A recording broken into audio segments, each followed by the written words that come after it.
Last month 23 ఇది postponement చేయడం జరిగింది. ఈరోజు జరిగింది. ప్రపంచవ్యాప్తంగా జరిగేటువంటి రన్ ఇది ఒక ఒలింపిక్ స్ఫూర్తిని క్రీడా స్ఫూర్తిని తగ్గించడానికి కార్యక్రమం ఉపయోగపడుతుందని తెలుసు మీకు. కంబైన్డ్ స్టేట్లో ఉన్నప్పుడు కూడా విశాఖపట్నం వేదికగా ఒలింపిక్ సంఘం ఇది ప్రతి ఏడాది కూడా జరుపుకోవడం అనేటువంటిది తెలుసు. వివిధ క్రీడా సంఘాల్లో వాళ్ళ యాక్టివిటీస్ కానీ అక్కడ ఉండేటువంటి తయారు చేసిన క్రీడాకారులకు వచ్చేటువంటి ఆ సంవత్సరంలో సాధించిన విజయాల్ని ఒకచోట అందరూ కలిపి షేర్ చేసుకోవడానికి ఈ రన్ని కూడా ఉపయోగించుకోవడం జరుగుతూ ఉంటుంది. మా విశాఖపట్నం ఒలింపిక్ అసోసియేషన్ అంతా కూడా చాలా అంటే ప్రతి ఒక్క అసోసియేషన్ ఏదైనా నేషనల్స్లో లేకపోతే ఇంటర్నేషనల్ చేస్తే మిగిలిన వాళ్ళందరూ కూడా పార్టిసిపేట్ చేసేటువంటి ఒక కల్చర్ డెవలప్ చేశారు. ఇప్పుడు కూడా సూర్యనారాయణ గారు సెక్రటరీగా, ప్రసన్న కుమార్ గారు అధ్యక్షుడిగా మన సంఘం నడుస్తుంది. సో అందరం కలిపి అందరి ఉద్దేశం మంచి క్రీడాకారులు తయారు చేయాలి. ఒకవైపు విశాఖపట్నానికి ఒక ఇన్ఫ్రాస్ట్రక్చర్ క్రియేట్ చేసుకోవాలి, మెగా ఈవెంట్స్ జరగాలి అనేటువంటి ఉద్దేశంతో అన్ని యాక్టివిటీస్ జరుగుతున్నాయి.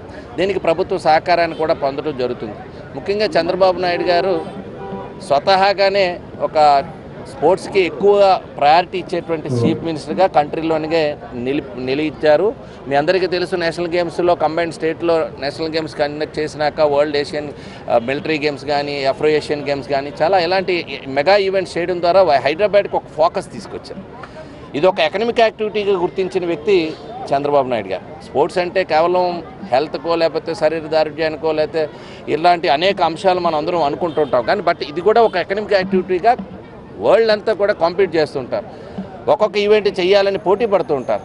సో అలాంటి పోటీ పడేటువంటి అభివృద్ధి చెందిన దేశాల సరసన ఆంధ్రప్రదేశ్ ఉండాలనేటువంటిది, అంటే కేవలం అన్ని రంగాల్లో ఈరోజు ఐటీ రంగమో లేదా ఇండస్ట్రీయో లేకపోతే టూరిజమో ఇట్లా ఒక ఫైనాన్షియల్ సిటీగా ఆంధ్రప్రదేశ్ తీర్చిదిద్దే క్రమంలో ఒక స్పోర్ట్స్ కూడా ఒక హబ్గా ఈ రాష్ట్రం ఉండాలనేటువంటి ఆలోచన చంద్రబాబు నాయుడు గారికి ఉంది. అందుకే కొత్త రాష్ట్రం ఏర్పాటైన తొలి రోజుల్లో కూడా 14-19లో కూడా నేషనల్ గేమ్స్ అమరావతిలో చేయాలని తలపు పెట్టారు. బిడ్ వేయటం కూడా జరిగింది, మీ అందరికీ తెలుసు. తర్వాత కాలంలో అది నిర్లక్ష్యం చేయబడింది.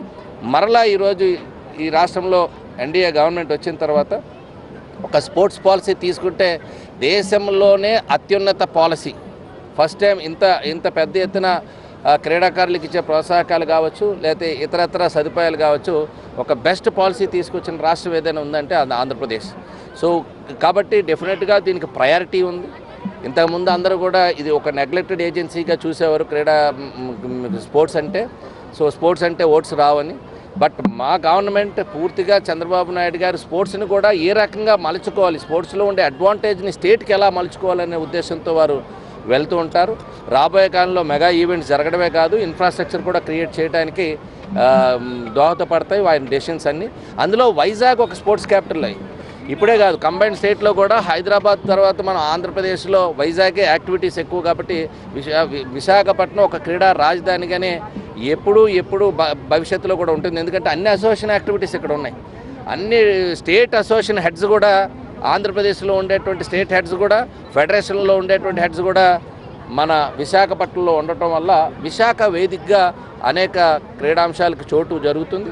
సో నాకు కూడా విజయ్ కుమార్ కూడా హ్యాండ్బాల్లో నేషనల్ ప్లేయర్, ఇప్పుడు యలమంచిలో ఎమ్మెల్యేగా ఉన్నారు. సో క్రీడాకారులుగా ఉండి శాసనసభ్యులు ఉండటం వల్ల ఈ పాలసీలో కానీ లేకపోతే ఏదైతే అంశంలో కానీ డెఫినెట్గా అవి మనం రాబట్టుకోవడానికి కానీ క్రీడాకారులకు న్యాయం జరగడానికి కానీ ఆ స్ఫూర్తిని రగిలించడానికి కానీ ఇన్ఫ్రాస్ట్రక్చర్ క్రియేట్ చేయడానికి కానీ అందరం కృషి చేస్తున్నామని చెప్పి తెలియజేస్తూ విజయ్ కుమార్.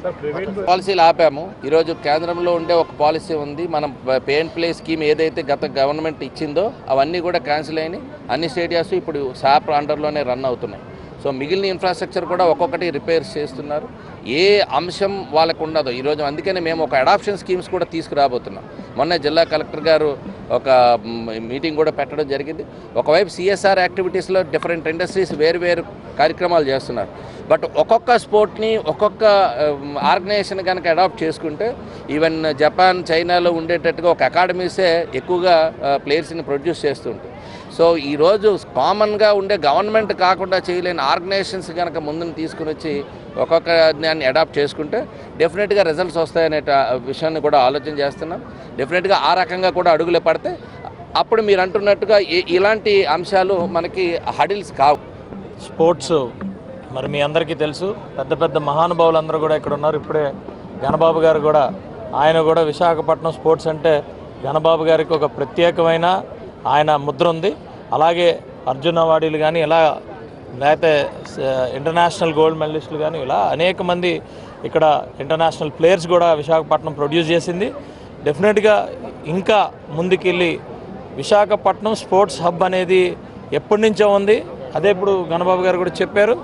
మేము నెక్స్ట్ తరం లీడర్స్ కూడా మేము చాలా ఫోకస్డ్గా ప్రతి ఒక్క అంశాన్ని, ప్రతి ఒక్క విషయాన్ని కూడా అసెంబ్లీలో చర్చించి ఈరోజు ఈ మంచి స్పోర్ట్స్ పాలసీ తీసుకురావడానికి కూడా విశాఖపట్నంలో ఉన్న శాసనసభ్యులు కాదు, మొత్తం రాష్ట్రంలోని శాసనసభ్యులందరూ కూడా ఈరోజు సహకరించి ఈరోజు ముఖ్యమంత్రి గారి ద్వారా ఒక మంచి స్పోర్ట్స్ పాలసీ తీసుకురావడం జరిగింది.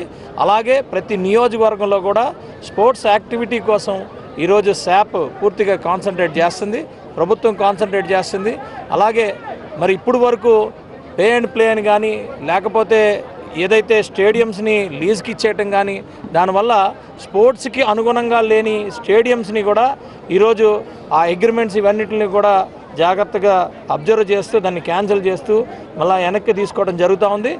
తీసుకున్న తర్వాత కూడా దానికి మళ్ళీ స్పోర్ట్స్కి ఉపయోగపడేటట్టు, ఎందుకంటే ఒక స్టేడియం ఉందంటే అది పెళ్ళిళ్ళకి పేరెంటకాలకి ఇచ్చుకున్న పరిస్థితి గత ప్రభుత్వంలో చూసాం 1924 మధ్యలో. అవన్నీ కూడా వెనక్కి తీసుకోవటం, మళ్ళీ స్పోర్ట్స్ పరంగా మళ్ళీ దాన్ని రెడీ చేయడం. వాస్తవానికి కొంచెం ఈ రాష్ట్ర ఆర్థిక పరిస్థితితో ఇబ్బందిగా ఉన్నా కూడా ఎక్కడా కూడా దాన్ని బయటికి తెలియనీయకుండా చాలా జాగ్రత్తగా, అంటే కష్టంగా ఉందని చెప్పడం ఒక ఎత్తు అయితే, మీరు కాదు ముందుకెళ్ళండి మేమున్నామని చెప్పి చంద్రబాబు నాయుడు గారు మా వెన్ను తట్టి ప్రతి శాసనసభ్యుని కూడా నో స్పోర్ట్స్కి మనం టాప్ ప్రయారిటీ ఇవ్వాలని చెప్పి ఇవ్వడం జరుగుతూ ఉంది. ఈరోజు మళ్ళా మనం ఇంటర్నేషనల్ ఈవెంట్స్ ఈ ఆంధ్రప్రదేశ్ రాష్ట్రంలో మనం చూడబోతున్నాం. దానికి తగ్గ ప్రణాళికలతో మా స్పోర్ట్స్ మెంటర్ ఏదైతే అసెంబ్లీలో ఉన్న స్పోర్ట్స్ మెంటర్ ఎవరైతే ఘనబాబు గారు ఉన్నారో ఆయన ఆధ్వర్యంలో ఒక టీం పూర్తిగా వర్క్ చేస్తుంది. అలాగే మన స్పోర్ట్స్ మినిస్టర్ గారు ఆయనతో కోఆర్డినేట్ చేసుకుంటూ, అలాగే శాప్తో కోఆర్డినేట్ చేసుకుంటూ, మరి మీరందరూ చూశారు రావడమే అసెంబ్లీ స్పోర్ట్స్ పెట్టి అందరికీ ఒక మెసేజ్ ఇచ్చాం. స్పోర్ట్స్ చాలా ఇంపార్టెంట్, అసెంబ్లీ శాసనసభ్యులకి చాలా ఇంపార్టెంట్ అని చెప్పి మేము మెసేజ్ ఇవ్వడం జరిగింది. అందులో ముఖ్యమంత్రి గారు, ఉప ముఖ్యమంత్రి గారు, అలాగే అందరు మంత్రులు కూడా పార్టిసిపేట్ చేయడం జరిగింది. సో స్పోర్ట్స్ మాకు చాలా, ఈ ఎన్డీఏ గవర్నమెంట్కి చాలా ఇంపార్టెంట్. చాలా దాన్ని ఎంతవరకు తీసుకెళ్లాలో అంతవరకు తీసుకెళ్ళి ఇన్ఫ్రాస్ట్రక్చర్ డెవలప్ చేసి, కంటెంట్ డెవలప్ చేసి, అన్నిట్లో ముందు తీసుకెళ్ళి స్పోర్ట్స్లో ఇంటర్నేషనల్ దీని మీద వేదిక మీద విశాఖపట్నాన్ని కదా ఆంధ్రప్రదేశ్ని నిలబెట్టే పరిస్థితి ఆల్రెడీ ఉంది. అది నిలబెట్టడానికి ఇంకా ముందుకు తీసుకెళ్తామని తెలియజేస్తాం. చాలా శుభతరుణం అండి. ఈ ఒలింపిక్ రన్ స్టార్ట్ చేశారు. ఇది నాకు శాప్ డైరెక్ట్గాను రీసెంట్గా అపాయింట్ అయ్యాను. నేను ఈ శాప్ డైరెక్ట్గాను ఉపయోగించుకొని ఎలా చేయాలా ఏంటని ముందుకి సీనియర్స్ అంతా చాలామంది ఉన్నారు. మీ పాత్రికేయుల సపోర్ట్ కూడా తీసుకొని ముందుకి ఎలా చేయాలా, ఏంటి ఈవెంట్ చేయాలా, అన్ని నేషనల్ ఈవెంట్స్కి ఎక్కడికో వెళ్ళాలా, ఏదో చేయాలని చెప్పి అందరూ అంటున్నారు. స్పోర్ట్స్ మెన్ అందరూ తీపి నేషనల్ ఈవెంట్స్ మన విశాఖపట్నంలోనే కండక్ట్ చేసే విధంగాను ఏ విధంగా చేయాలా, అంతర్జాతీయంగానే నేషనల్ ఈవెంట్స్గా ఎలా చేయాలి ఏంటని ముందుకి మనం సాహిత్యం ఎంత సహాయకారితో చేస్తాను.